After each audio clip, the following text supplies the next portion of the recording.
네, 오후 2시 국정농단 사건에 대한 대법원 선고 생방송으로 지켜보셨습니까? 국민적 관심이 뜨거웠지만 사실 법률 용어로 가득한 판결문은 꽤 어려웠습니다. 박근혜 전 대통령, 최순실 씨, 이재용 삼성전자 부회장의 원심 판결을 모두 파기환송한 대법원. 이 판결의 의미는 무엇인지, 세 사람의 죄질과 형량은 어떻게 달라지는 것인지 짚어보겠습니다. 나이트포커스 양지열 변호사, 김병민 경희대 겸임교수 나오셨습니다. 두 분 안녕하세요. 안녕하세요. 네, 주제어 영상 먼저 보겠습니다. 국민 여러분께 송구스럽게 생각합니다. 좋은 모습을 목표로 둔자 국민들께 정말 송구스럽고 죄송하게 생각하고 있습니다. 주문, 피청구인 대통령 박근혜를 파면한다.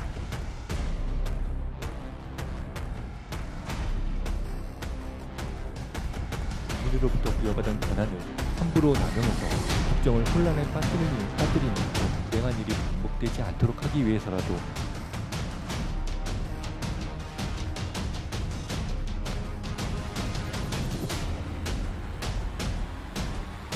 좋은 모습 못 보여드린 점 다시 한번 대단히 죄송하게 생각하고 있습니다.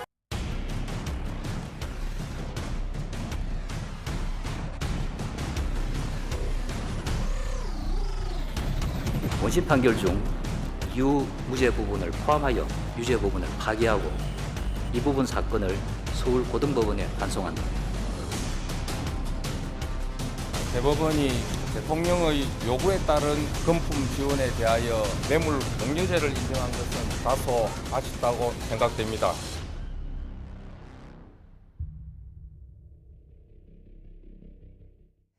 네, 모두 파기환송. 쉽게 말하면 이 세 사람에 대한 원심의 판결이 잘못된 것 같으니 다시 하라고 돌려보냈다는 의미인데요. 이유는 뭔가요?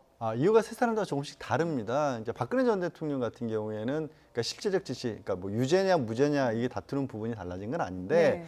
법을 적용하는 데 있어서 이제 뇌물죄가 주로 들어가 있지 않습니까? 근데 박 전 대통령 어쨌든 공직자였기 때문에 공무원 같은 경우에는 선출직 공무원은 선거에 나설 수 있느냐 없느냐가 뇌물죄에 따라서 달라질 수 있죠. 네. 자격 제한이 걸리기 때문에 그래서 법률에 뇌물죄로 판단을 받을 때는 그거는 다른 거하고 별개로 떼서 네. 그것만 따로 재판에서 선고를 해라라고 했는데 18가지 혐의를 다 묶어놨던 거예요. 1심하고 2심하고. 네. 그래서 그 부분을 떼서 선고를 해라라고 돌려보냈고 예.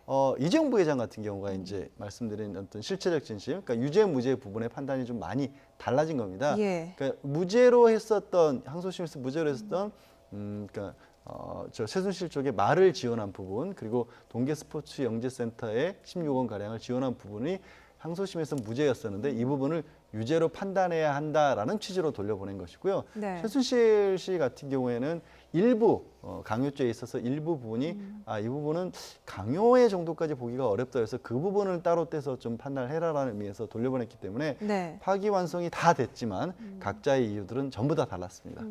그렇다면 이재용 부회장 같은 경우에는 항소심에서 감형을 받았던 그 부분이 지금 다시 돌려보내진 거네요. 그렇습니다. 이재용 부회장 같은 경우에는 이재용 부회장 본인의 1심 판결 그리고 박근혜, 최순실 두 사람에 대한 1, 2심 판결하고 거의 맥락이 같이 된 겁니다. 그러니까 사실 이 부분이 가장 큰 쟁점이었던 게 이재용 부회장이 뇌물을 줬다는 쪽이고 네. 박근혜, 최순실 두 사람이 뇌물을 받았다는 쪽인데 받은 쪽은 86억을 받았다고 됐었고 2심에서 준 쪽은 36억에서 그쳤지 않습니까? 네. 그 부분의 정리가 된 겁니다. 그래서 말씀하신 것처럼 항소심에서 무죄로 감형을 받을 수 있었던 가장 큰 이유가 이제 말 세 마리에 대해서 이재용 부회장의 항소심에서는 이게 형식적이나마 소유권이 삼성 쪽에 남아 있고 결국 이 최순실 측이 얻은 거는 말을 사용할 수 있었던 사용이익인데 네. 그 부분이 금액이 얼마인지 산정하기 어렵다고 해서 그 부분을 뇌물에서 줄였거든요. 동계스포츠 영재센터 부분은 아예 재산자 뇌물이라서 부정한 청탁이라는 게 있어야 되는데 당시에 항소심이 봤었을 때는 경영승계라는 부분을 인정하기도 어렵기 때문에 부정 청탁이 없다고 했었는데 대법원에서 이번에는 그런 것도 다 인정을 한 겁니다. 네. 그러면 박근혜 전 대통령에 대한 선고 내용부터 다시 한번 들어보겠습니다. 공직선거법 제18조 제1항 제3호 제3항에 따르면 형법 제38조에도 불구하고 대통령이 그 재임 중의 직무와 관련하여 형법 129조 내지 132조에 규정된 죄를 범한 경우에는 그에 속하는 죄와 다른 죄에 대하여 이를 분리 선고하여야 합니다. 특정 범죄 가중처벌 등에 관한 법률 제2조에 의하여 가중처벌되는 경우도 마찬가지입니다. 그런데도 원심은 피고인에게 유죄로 판단한 특정 범죄 가중처벌 등에 관한 법률 위반 뇌물죄와 나머지 다른 죄에 대하여 형법 제38조를 적용하여 하나의 형을 선고하였습니다. 네, 이렇게 공소 사실을 따로 떼어서 재판하게 되면 형량도 크게 달라지나요? 크게 달라진다기보다는 일단 이거를 말씀드리냐면 우리 법원에서 여러 개의 범죄 사실이 있을 때 어떻게 형량을 정하는지를 방법을 조금은 설명을 드려야 될 것 네. 같아요. 그러니까 지금 박 전 대통령 같은 경우에는 이 국정농단 관련해서 18가지 혐의가 있는데 그중에 뇌물과 관련된 묶음이 한 묶음이 있고 뭐 직권남용이나 강요 같은 뭐 블랙리스트 같은 그걸로 한 묶음이 있는 거거든요. 네. 크게 봤었을 때.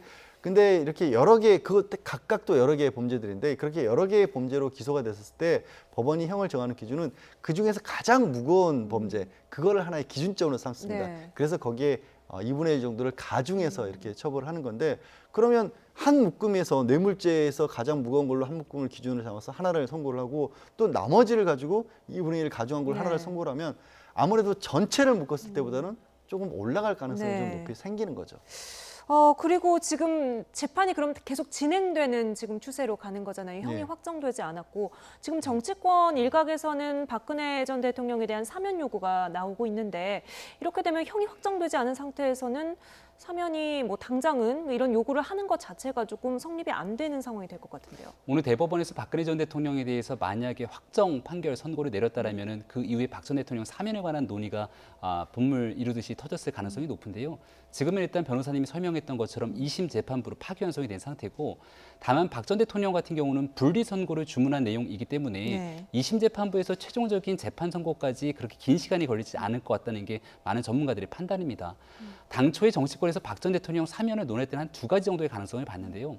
첫 번째는 올해 연말을 기점으로 하는 크리스마스 성탄절 네. 특사로 나오거나 아니면 내년 3월 달에 있게 되는 3.1절 특사 2가지 정도의 가능성을 보게 될 텐데 아마도 2심에서 재판부의 선고가 빠르게 이루어지고 형이 확정이 된다면 2가지 가능성 모두 살아있는 카드가 아닐까라는 생각이 듭니다. 네, 박근혜 전 대통령에 대한 부분부터 짚어봤고요. 이재용 삼성전자 부회장의 경우에는 뇌물액 규모에서 핵심이 된 게 삼성 측이 최순실 씨 딸 정유라 씨에게 제공한 말 3마리의 값입니다. 김명수 대법원장의 선고 내용 다시 한번 들어보겠습니다. 최소 비용으로 삼성그룹 주요 계열사들인 삼성전자, 삼성생명에 대한 이재용의 지배권 강화라는 뚜렷한 목적을 갖고 미래전략실을 중심으로 삼성그룹 차원에서 조직적으로 승계 작업을 진행하였음을 알 수 있습니다. 이러한 승계 작업에 관하여 전 대통령의 직무 권한으로 영향을 미칠 수 있으므로 승계 작업은 그에 관한 전 대통령의 직무 행위와 제공되는 이익 사이에 대가 관계를 인정할 수 있을 정도로 특정되었고 부정한 청탁의 내용이 될 수 있습니다. 네, 지금 말과 관련된 그 부분부터 먼저 짚어보겠습니다. 2심은 지금 말 3마리의 사용료만 뇌물로 봤는데 지금 대법원은 말의 상 값도 뇌물로 봐야 된다 이렇게 판단을 한 거죠. 그렇습니다. 근거가 무엇입니까?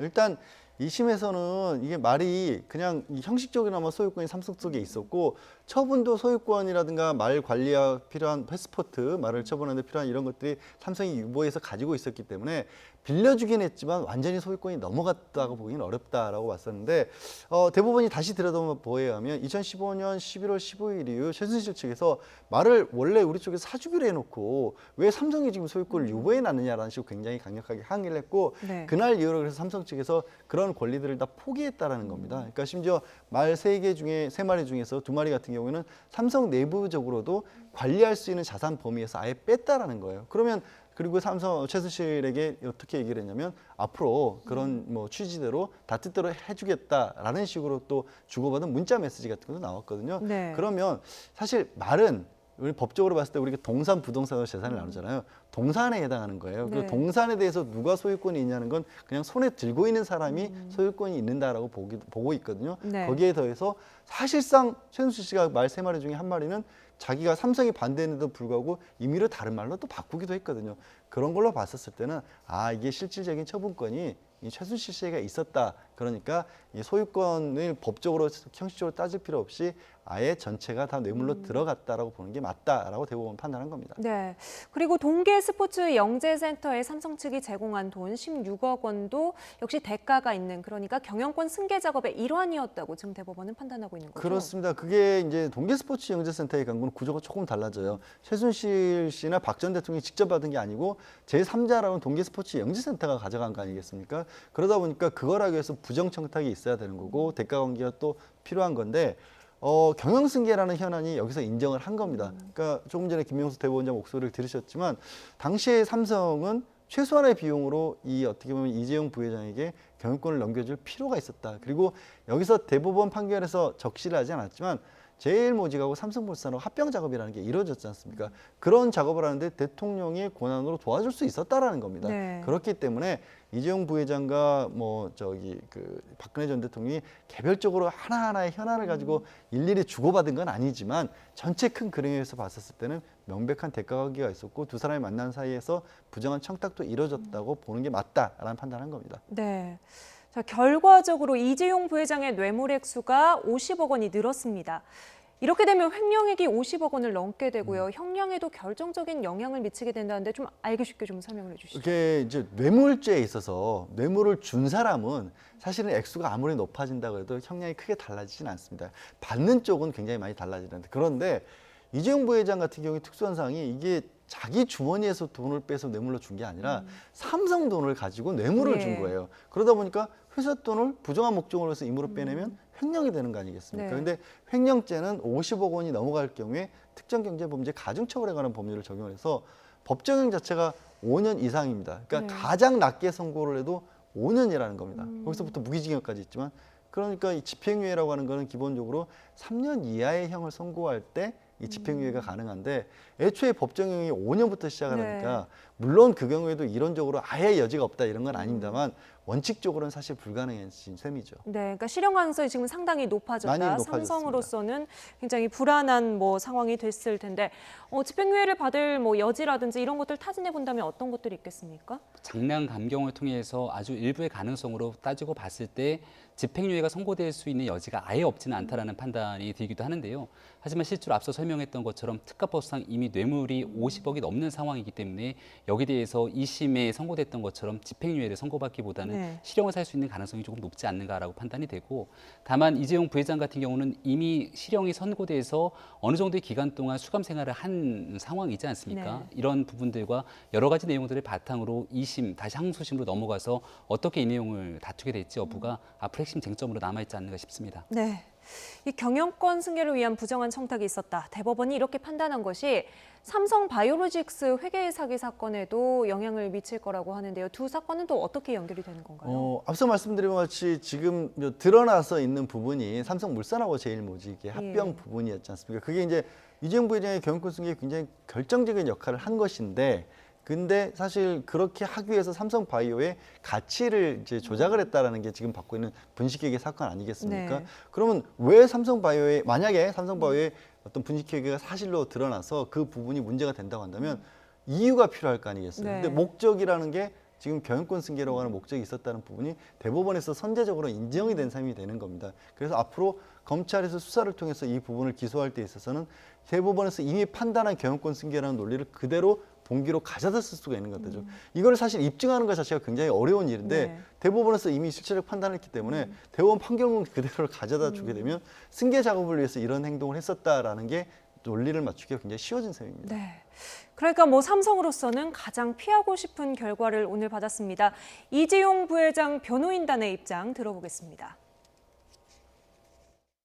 대법원이 대통령의 요구에 따른 금품 지원에 대하여 뇌물 공여죄를 인정한 것은 다소 아쉽다고 생각됩니다.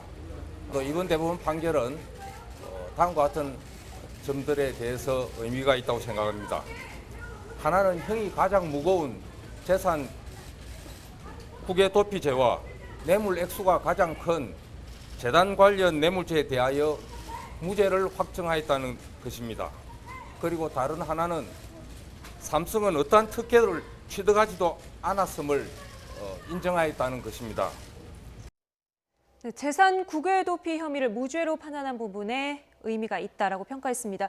이것도 역시 1, 2심에서 평가가 엇갈렸던 부분이죠. 네, 그렇습니다. 재산 국외 도피는 왜 그러면 무죄가 나왔을까를 생각을 하려면 이 범죄의 이름에서도 생각이 나듯이 뭔가 돈을 빼돌려서 해외에 가져다 놨다는 거 아니겠습니까? 그러면 왜 그러면 가져다 놓을까요? 뭔가 자기 목적으로 부정하게 사용하려고 가져다 놓은 것인데 이 구절을 보니까 최순실 씨 회사에 바로 대골 계좌에 입금이 됐던 겁니다. 그러니까 무슨 말씀이냐면 이재용 부회장이 그걸 독일에 가져다 준 다음에 자기 마음대로 쓸 수 있는 여지가 처음부터 없었던 거예요. 네. 만약에 이거를 이재용 부회장이 독일에 있는 삼성 계열사 같은 데 옮겨놓은 다음에 그 다음에 이게 만약에 이거를 최순실 씨에게 줬더라면 네. 국외 재산 도피가 적용될 여지가 있었는데 처음부터 아예 최순실에게 바로 넘어갔기 때문에 아 이거는 국외 재산 도피까지 적용하기는 어렵다라고 봤고 변호인단이 왜 이 부분을 좀 강조를 했냐면 이거는 50억 원이 넘어갈 경우에 하한이 10년입니다. 네. 그러니까 이게 횡령보다도 더 무겁게 처벌될 예. 여지가 있었기 때문에 최소한 이 부분이 빠진 것만 해도 일단은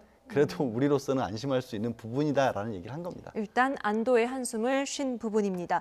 삼성전자 측도 입장문을 냈는데요. 지금 이재용 부회장 재판 관련해서 입장문 낸 거 이번이 처음인 것 같아요. 네, 맞습니다. 삼성 입장에서는 일단 이 무겁게 국민 앞에 고개를 숙이는 듯한 모습을 먼저 보였고요. 두 번 다시 같은 실수를 반복하지 않겠다라는 얘기를 하게 됩니다.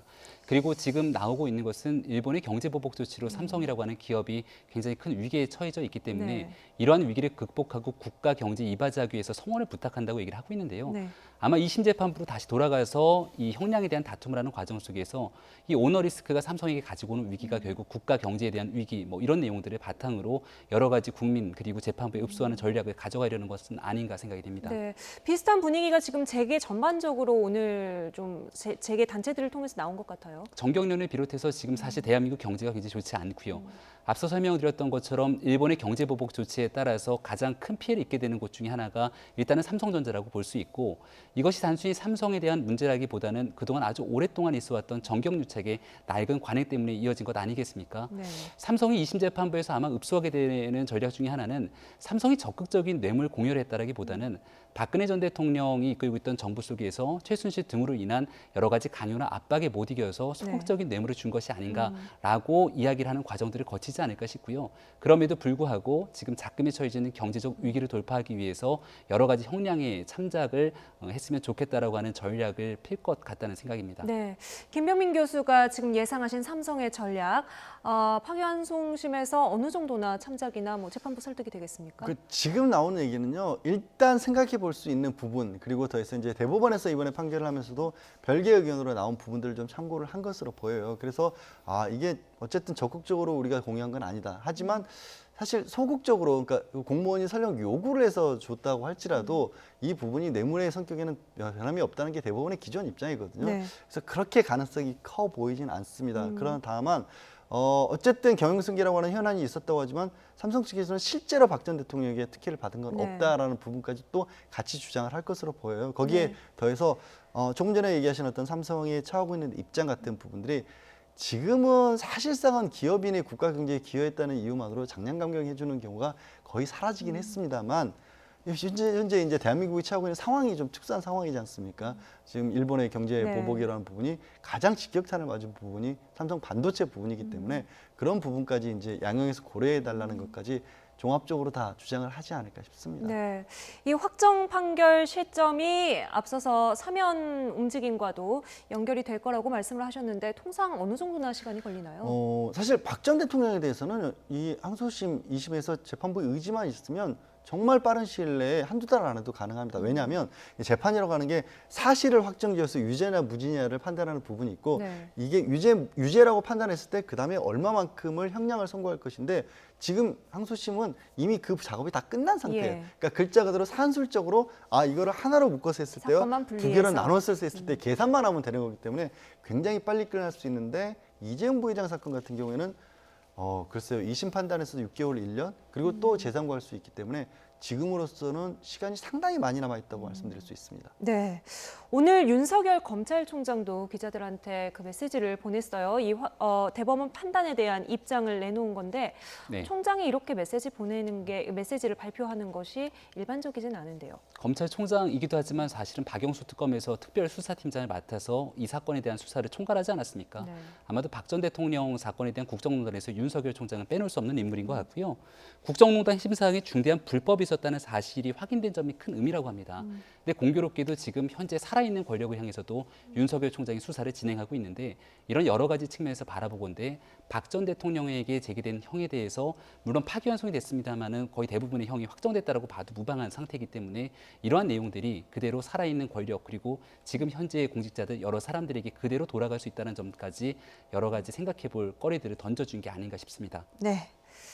대법원 전원합의체 선고 사상 처음으로 생중계된 국정농단 사건의 판결을 짚어봤습니다.